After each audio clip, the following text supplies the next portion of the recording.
Primeira carta aos Coríntios, capítulo 9, do versículo 1 até o 12. Paulo vai falar sobre a sua posição apostólica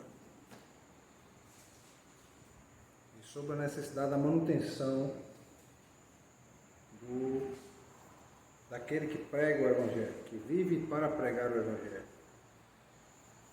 de Cristo. Vejam só. Não sou eu, porventura, livre? Não sou apóstolo? Não vi Jesus no Senhor? Acaso não sois fruto do meu trabalho no Senhor? Se não sou apóstolo para outrem, certamente o sou para vós outros, porque vós sois o selo do meu apostolado no Senhor. A minha defesa perante os que me interpelam é esta: não temos nós o direito de comer e beber, e também o de fazermos acompanhar de uma mulher irmã, como fazem os demais apóstolos e os irmãos do Senhor e Cefas? Ou somente eu e Barnabé não temos o direito de deixar de trabalhar? Quem jamais vai à guerra à sua própria custa? Quem planta a vinha e não come do seu fruto? Ou quem apacenta um rebanho e não se alimenta do leite do rebanho? Porventura, falo isto como homem, ou não o diz também a lei de Moisés? Porque na lei de Moisés está escrito: não atarás a boca ao boi quando pisa o trigo. Acaso é com os bois que Deus se preocupa? Ou é seguramente por nós que ele o diz? Certo que é por nós que está escrito: pois o que lavra, cumpre fazê-lo com esperança. O que pisa o trigo, faça-o na esperança de receber a parte que lhe é devida. Se nós vos semeamos as coisas espirituais, será muito recolhermos de vós bens materiais. Se os outros participam desse direito sobre vós, não temos nós em maior medida? E continuando: entretanto, não usamos desse direito, antes suportamos tudo, para não criarmos qualquer obstáculo ao Evangelho de Cristo. Não sabeis vós que os que prestam serviço sagrado do próprio templo se alimentam? E quem serve ao altar, do altar tira o seu sustento?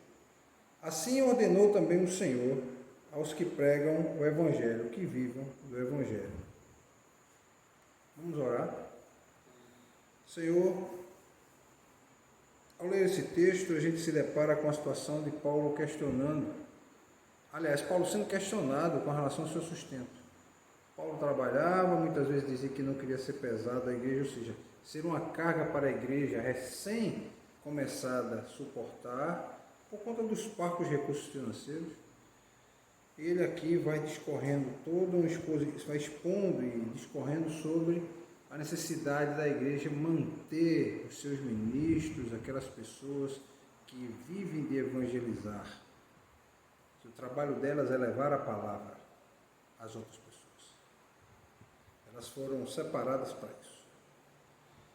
E nós vamos nos deter e nos ater um pouco sobre esse texto, tentando compreender o que devemos fazer com aqueles que se prontificam a serem missionários, evangelistas, pastores, líderes, aqueles que se propõem a pregar o Evangelho de Cristo.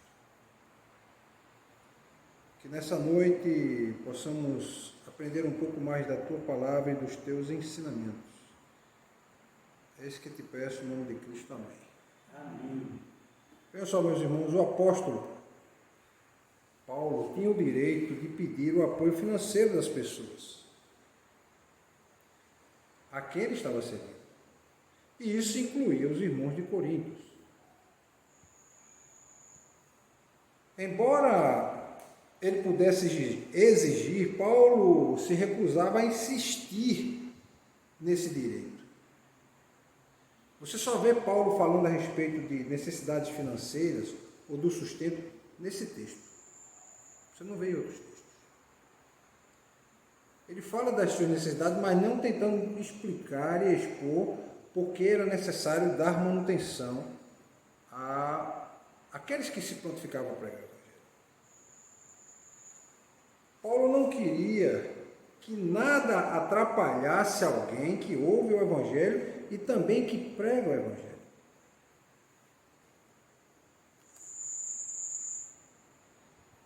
Ele mesmo dizia que não tinha escolha. Paulo mesmo dizia, olha, eu não tenho escolha, eu tenho que pregar. Interessante, né? Paulo não se deixava ter uma outra alternativa. Ele só tinha o desejo de pregar o Evangelho. Ele vivia para isso. Era o objetivo de vida dele. Poucos hoje têm este propósito como objetivo de vida, pregar o Evangelho.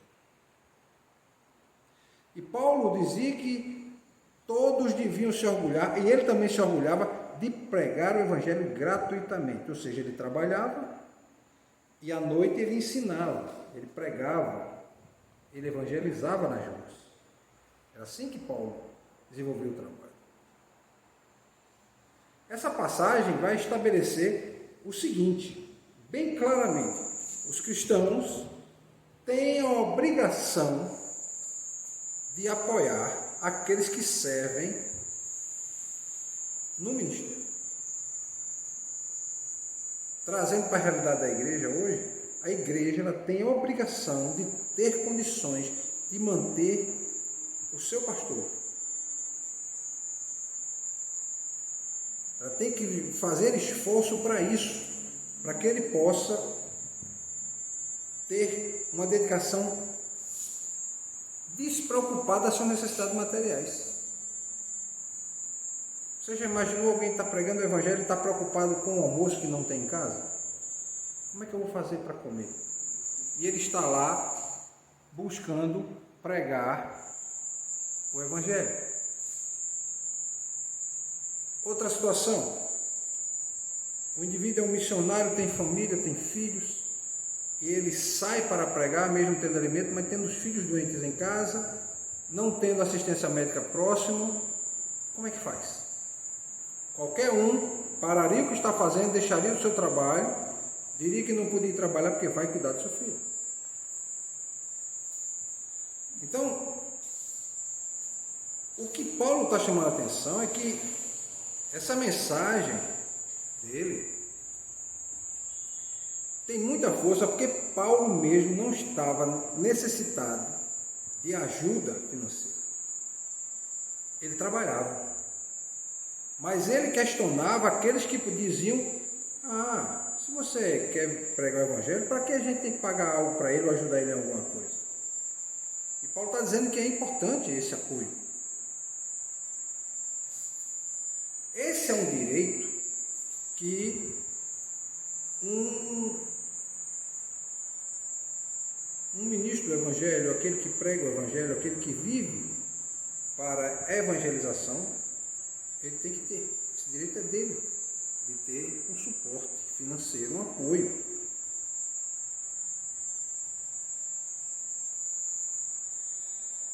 E engraçado e interessante também, que Deus em alguns momentos deixou claro que aqueles que viviam do ministério consagrado, ou ministério sagrado, como alguns podem chamar, eles necessitavam de apoio para sobreviver. Mas Paulo nunca tirou proveito dessa situação. Ele podia chegar e dizer, olha, eu tenho o direito de ser mantido por vocês. Vocês vão ter que ver uma forma de me ajudar financeiramente. Nunca exigiu. Nunca. Mas deixou claro que era necessário ter essa manutenção. A gente vai ver no capítulo 9, Paulo fazendo uma defesa também da sua autoridade apostólica. Ele abre o capítulo 9 fazendo 4 perguntas que a gente chama perguntas retóricas. São perguntas que eu faço, mas eu já sei a resposta. Paulo fazia a pergunta, mas ele já sabia a resposta. Essas 4 perguntas são: eu não sou apóstolo, eu não sou livre, eu não vi Jesus Cristo, vocês não são o resultado da minha obra, Ou seja, tudo que Paulo está dizendo é que ele escolheu livremente. E esse escolher aí é importante a gente entender. Há interferência divina também. Deus comissiona os homens, escolhe pessoas. Mas quando ele diz escolhi, é quando ele diz, olha, eu escolhi me tornar escravo de Cristo.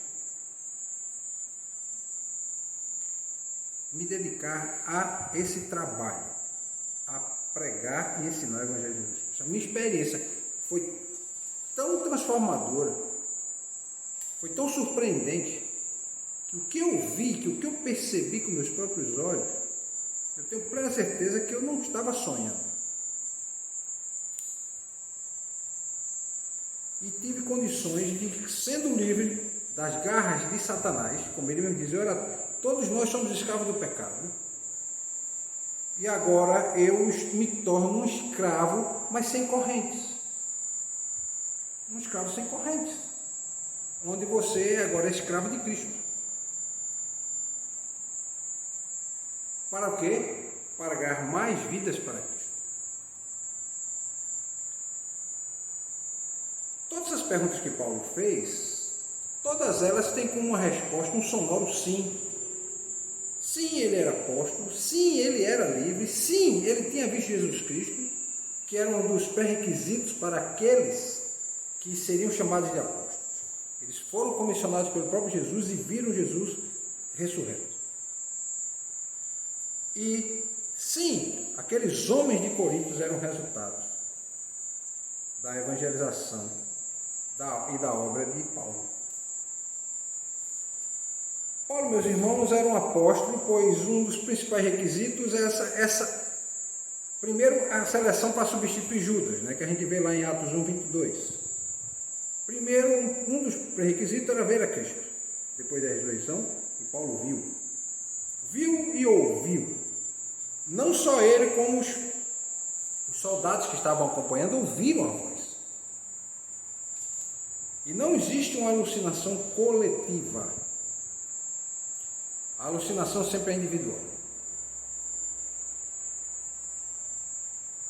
Se a pessoa começa a ver coisas e os outros não veem, isso pode ser considerado uma alucinação. Mas quando várias pessoas veem, já não é mais considerado alucinação. Então, por que Paulo precisa defender e justificar seu ministério? O que é que acontecia lá, irmão André? O que acontece em muitas igrejas? Alguns irmãos se achando-se, mais preparados, envaidecidos em cima dos seus dons, envaidecido pelo tempo que tem na igreja, envaidecido pelo cargo, envaidecido pela posição que ele tem. Ou seja, esses homens atribuíram para si uma posição de destaque na igreja. Se você for percorrendo várias igrejas, você vai ver que sempre tem esses tipos de cristãos. Que eles querem ser proeminentes na igreja e lutam para continuarem sendo proeminentes. É apenas a luta pelo poder. Era o poder de dizer, eu tenho um cargo. Muitas vezes, alguns deles são pessoas que socialmente não têm significância nenhuma. Mas ele quer ser um presbítero, quer ser um diácono, quer ser um professor de escola dominical, quer ser um vice-moderador, quer ser um tesoureiro, quer ser um secretário, para poder dizer lá fora que eu sou secretário da minha igreja, eu sou tesoureiro da minha igreja. Ele enche o pulmão como se isso fosse algo muito importante. Como se isso fosse algo muito importante. Então, eram pessoas assim, na época de Paulo, que temos ainda hoje, que se exaltavam, exaltavam-se a si mesmo, buscando o quê? Rebaixar o outro, buscando diminuir o outro, buscando menosprezar o outro. Eles estavam se enchendo de vaidade a tal ponto que eles começaram a questionar a própria autoridade de Paulo, que foi a pessoa que evangelizou eles. Você vê isso em igreja? Muito. Alguns membros começaram a questionar a autoridade de pastores. Não porque o pastor está fazendo coisa errada, mas porque, rapaz, o pastor já está tanto tempo aqui, ele já está idoso, ele não tem mais condições de continuar à frente dessa igreja. Eu já vi muitas frases como essa. Outros dizendo o seguinte: nós temos que diminuir o salário do pastor. Acho que ele não trabalha tanto. Outros começam a questionar a insanidade do pastor, ou começam a dizer que ele está ficando gaga, que ele está ficando com problema, ele está esquecido das coisas, que ele está com a idade tão avançada, ele já não tem condições mais de estar à frente daquele rebanho. Aí Paulo, há 2000 anos atrás, viu o seguinte: teve que justificar o seu ministério. E teve que justificar a sua pregação, a pregação do Evangelho.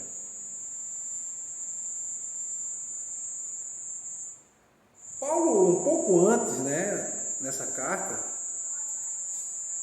ele está lá falando no capítulo anterior a respeito das carnes sacrificadas aos ídolos, falando da relação que as pessoas deviam ter com essas carnes. Ele está falando a respeito da relação dos homens com suas esposas, porque muitos estavam deixando a mulher em casa e iam se abraçar as sacerdotisas de Afrodite. E Paulo está aproveitando essa ocasião para mostrar a posição apostólica dele. Porque com o passar do tempo, no convívio, alguns começam a perder um certo respeito. Acham que podem já falar qualquer coisa, acham que a pessoa, por se tornar acessível, eles podem dizer certo tipo fazer certo tipo de colocações e não conseguem medir o respeito devido. Então você sempre escuta o quê? O pastor tem que escutar tudo que a gente vai falar. Agora o pastor não pode falar nada porque eu vou ficar magoado e eu não quero mais vir para essa igreja e eu não quero mais me envolver com a atividade nenhuma da igreja porque eu estou magoado. E em muitos casos acontece isso. E em várias igrejas acontece isso. Em Corinto estava acontecendo a mesma coisa. Paulo provavelmente estava lá mostrando para eles: olha, quem são vocês para querer questionar o meu trabalho se vocês são resultado dele? Ou seja, vocês como cristãos são resultado do meu trabalho. E agora vocês vão dizer que eu não sou apóstolo.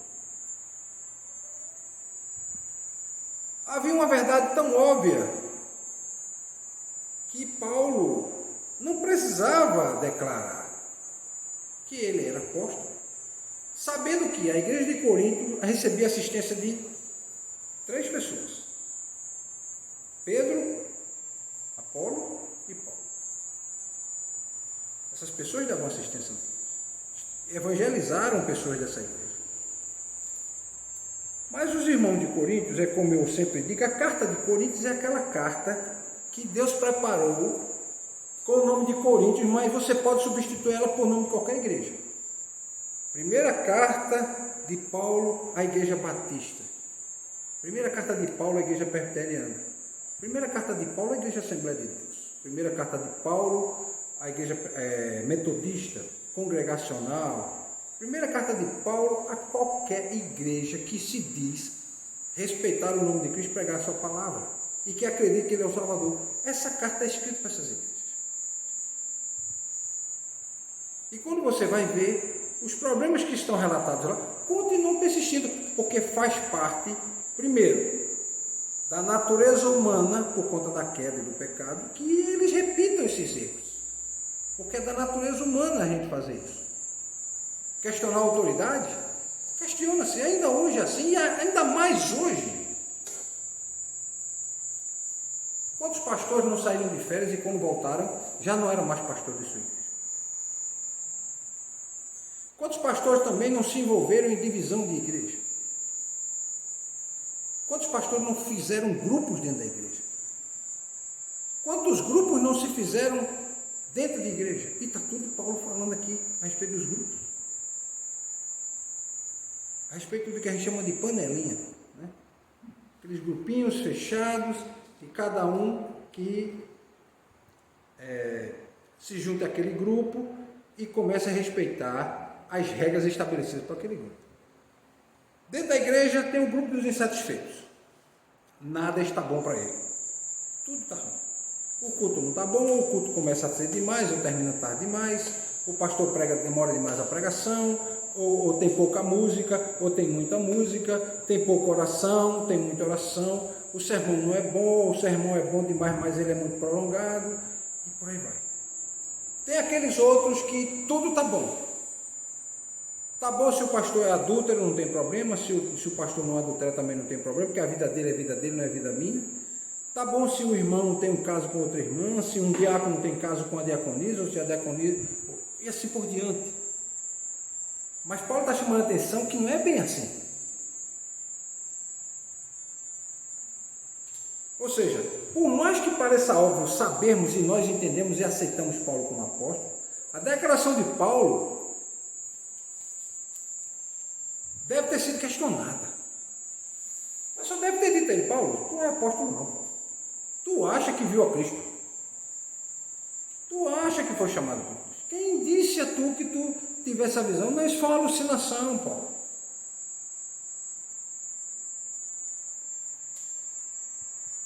Provavelmente alguns deviam ter negado, não aceitavam essa colocação de Paulo era apóstolo e outros aceitavam. Mas Paulo mostra o quê? Paulo mostra a autoridade do seu apostolado pelas obras. Mas vejam só, que obras? O estabelecimento da igreja entre os cristãos de Corinto eram evidência das credenciais de Paulo. Eram evidência da credencial. Ou seja, esse é o selo que ele diz aqui, sou para vós outros, porque vós sois o selo do meu apostolado. Ou seja, o resultado do meu apostolado é a igreja sendo estabelecida. Algo que é sobrenatural, não criada por mão de homens, não criada pela mente humana. A igreja de Cristo não foi criada por mente humana. E por isso que ela está se estabelecendo as duras penas lá em Coríntios e continua ainda lutando para sobreviver. Porque o próprio Jesus disse, olha, vocês têm um bom ânimo, eu venci o mundo, vocês vão ter problema no mundo, e as portas do inferno não vão prevalecer sobre a igreja. Pode sobrar um, mas as portas do inferno não vão prevalecer. O bem sempre vai prevalecer sobre o mal. E a igreja, ela é sal e luz para promover o quê? O bem, a bondade, o amor na sociedade. Então esse era o selo, essa era a garantia de dizer, olha, o que eu estou estabelecendo aqui e continuo acompanhando vocês é o resultado da ação do Espírito Santo na minha vida e é por isso que eu fui comissionado para ser apóstolo. Ou seja, a liberdade de Paulo em pregar o Evangelho estava sob a autoridade de quem? Sob a autoridade de Cristo. O próprio Jesus disse a Paulo, Paulo, por que você está me perseguindo? Por que você persegue a igreja? Você persegue a igreja, você está me perseguindo. Por isso que eu sempre digo, aqueles que perseguem a igreja, perseguem a Cristo. Então eles vão ter que se dar conta com Cristo.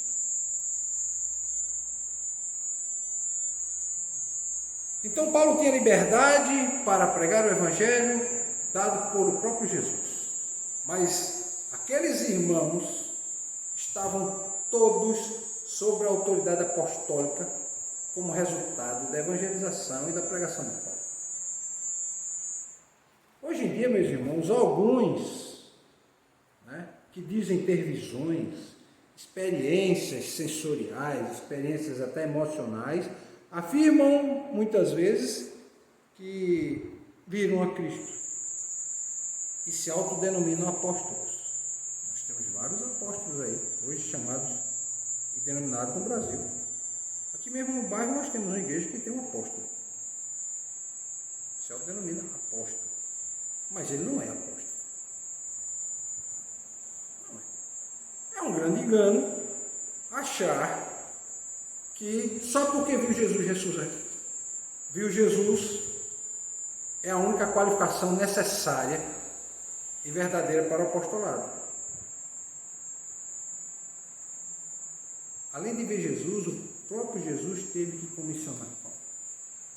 E apóstolo está associado à palavra testemunha, testemunha ocular. Os únicos apóstolos que a igreja de Cristo tem são aqueles 12 que estão lá na igreja primitiva de Jerusalém.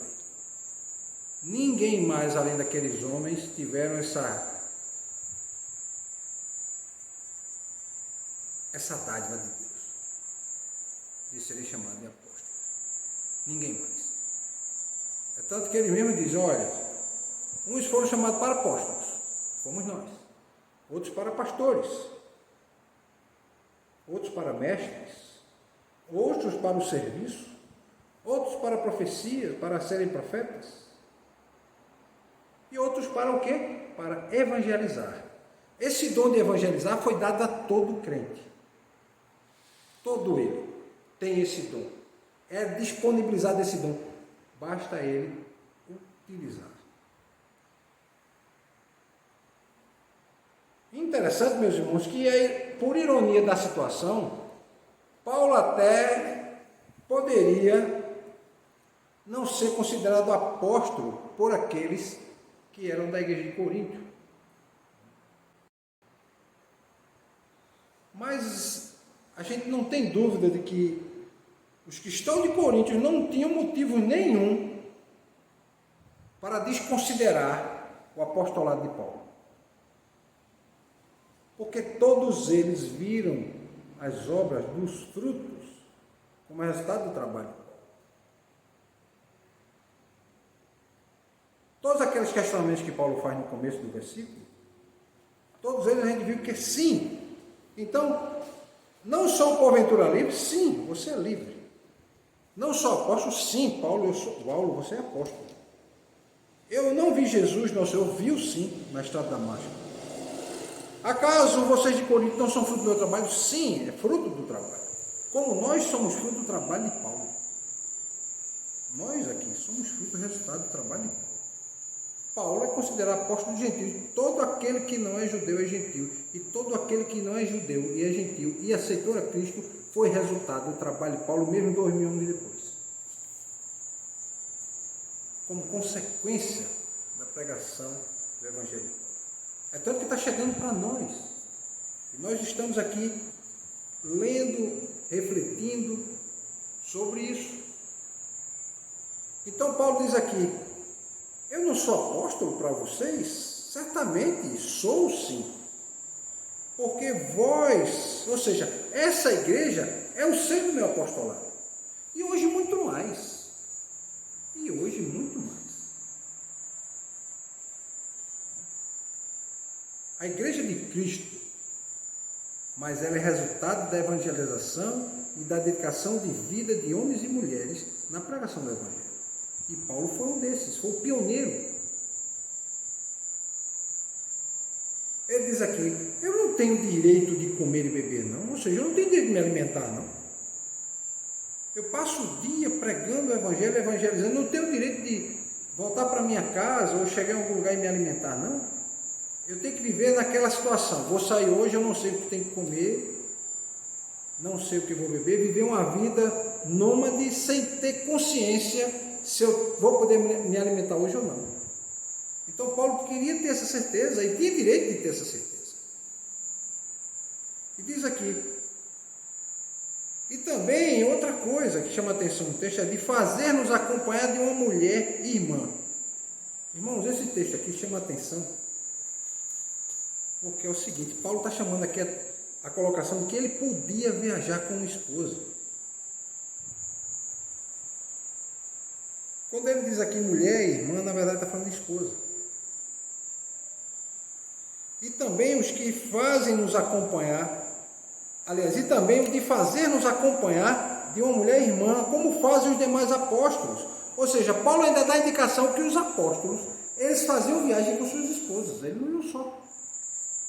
eles iam com suas esposas. E há uma lógica forte para isso. O marido, a esposa ficava sozinha em casa se o marido fosse para a guerra. No caso aqui não, ele saiu para evangelizar. Provavelmente eles eram acompanhados por suas esposas, porque cabia a eles dar o sustento da sua esposa. E ele diz aqui, será que nós não podemos nos acompanhar de uma esposa, como também os irmãos do Senhor? Ele está dizendo aqui, olha, os irmãos de Jesus estão pregando. Tiago está pregando. E os outros estão pregando, e cada um foi com sua esposa. Tanto que Pedro também foi com sua esposa, como ele diz aqui. E Cefas é Pedro. Ou somente eu e Barnabé não temos o direito de deixar de trabalhar. E aí ele fala, olha, eu e Barnabé estamos fazendo trabalho. Ou seja, provavelmente o pessoal estava reclamando, você, Paulo, também fica carregando sua esposa para todo lado. A gente mal consegue sustentar um, vai querer sustentar dois. Não é? Provavelmente pode ter sido esse tipo de questionamento. E Paulo está dizendo aqui, somente eu e Barnabé não temos o direito de deixar de trabalhar. Ou seja, os outros não estavam trabalhando, estavam vivendo 24 horas de dedicação exclusiva e integral na pregação do Evangelho. Aí Paulo usa de comparação, diz, olha, quem jamais vai à guerra à sua própria custa? Ou seja, qual é o soldado que banca a sua própria viagem para a guerra? Nenhum.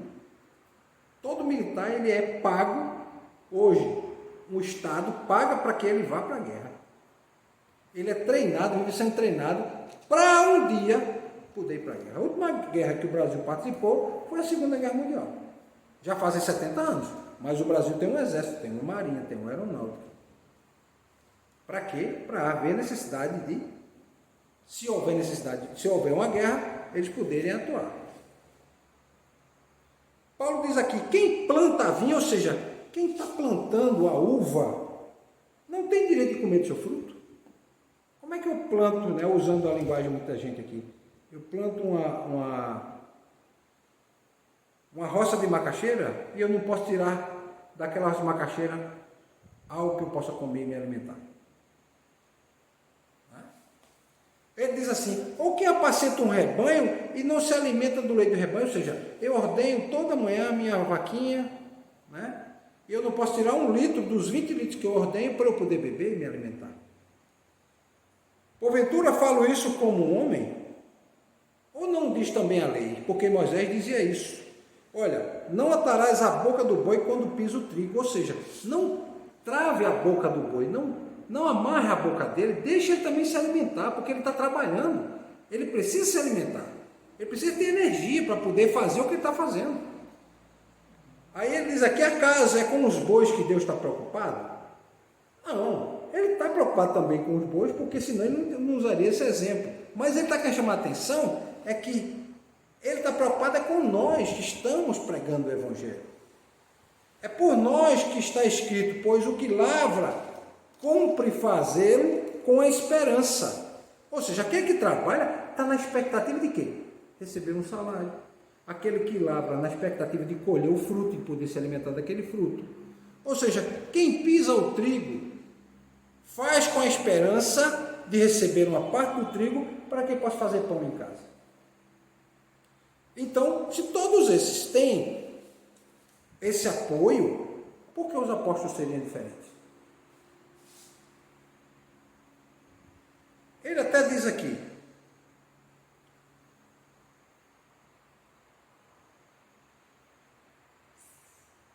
ele não quer, Paulo como apóstolo tem o direito de pedir apoio financeiro das pessoas a quem serve, incluindo os que estão em Corinto. Embora pudesse exigir, Paulo não se recusa, aliás, Paulo se recusa a não insistir nisso.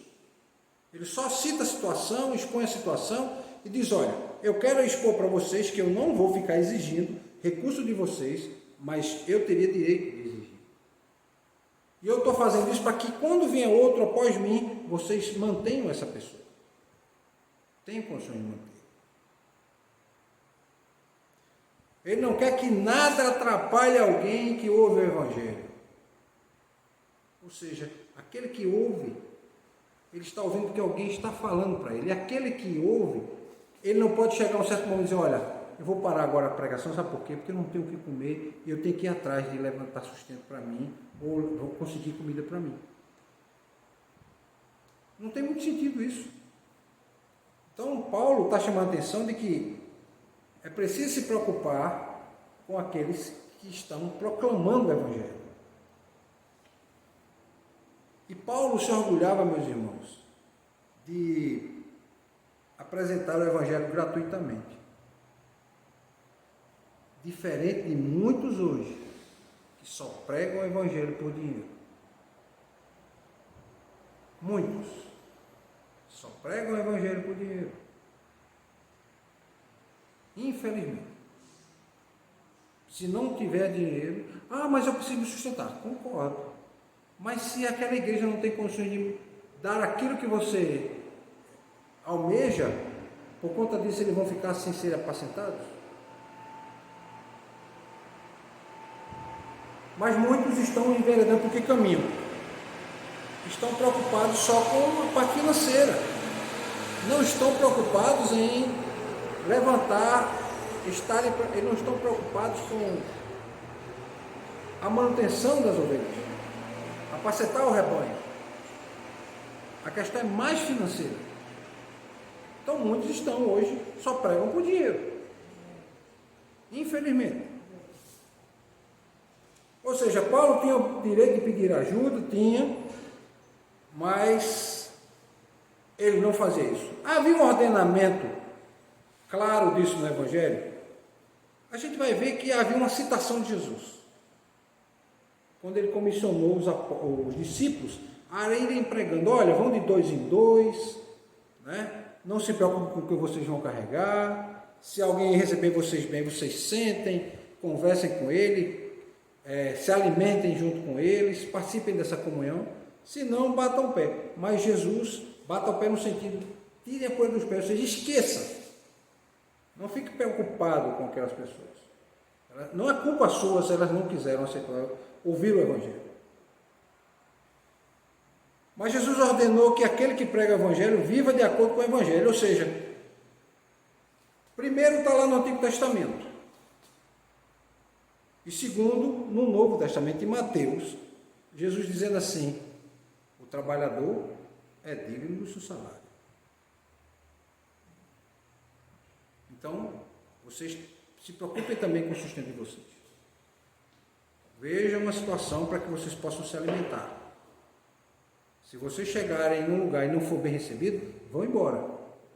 Que vai chegar em um lugar que vocês vão ser bem recebidos e vocês vão precisar se alimentar. Então não fique perdendo tempo. Então, a gente vai aprender o seguinte, meus irmãos. Primeiro, que contrário à natureza do Evangelho, daquilo que Cristo queria que fosse pregado, aqueles que têm um bom salário para pregar o Evangelho e não fazem com diligência, eles na verdade estão sendo contrários a Cristo, contrário a Jesus.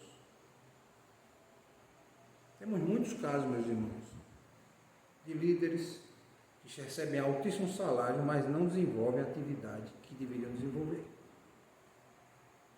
Estão, na verdade, impedindo o Evangelho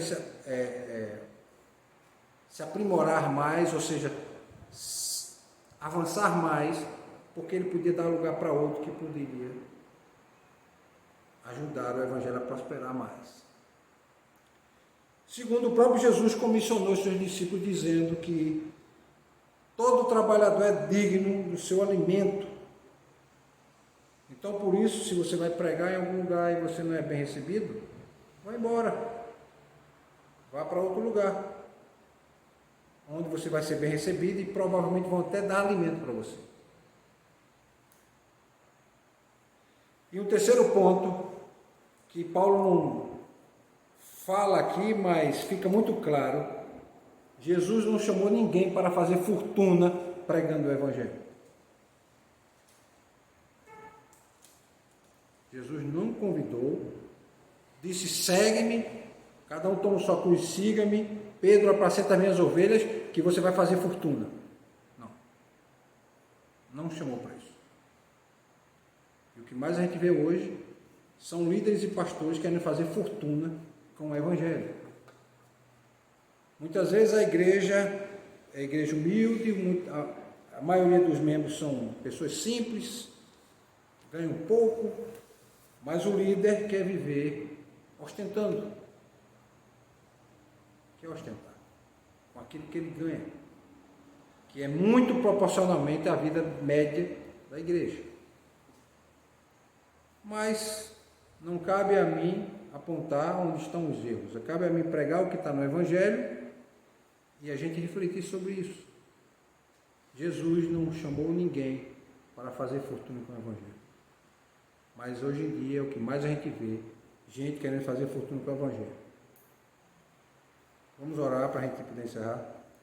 Senhor, abre os nossos olhos, abre os olhos desses que escutam o Evangelho, pregam o Evangelho, que muitas vezes estão servindo a Satanás, estão sendo instrumentos de Satanás, estão sendo instrumentos do próprio ventre, ou seja, é a própria barriga dele que comanda o seu cérebro, porque as suas necessidades físicas é que mandam mais alto. Orienta, meu Senhor, aos membros das igrejas, teus servos, para que eles não caiam nessas ciladas, muitas vezes armadas por Satanás, que impedem a prosperidade do Evangelho. Sabemos que a obra não é de homens, mas homens podem atrapalhar, podem criar empecilhos. Por isso que Jesus disse que o escândalo é inevitável. E pastor fazendo fortuna, pregando o Evangelho, também é um escândalo. Também é um escândalo. Jesus não chamou ninguém para fazer fortuna pregando o Evangelho.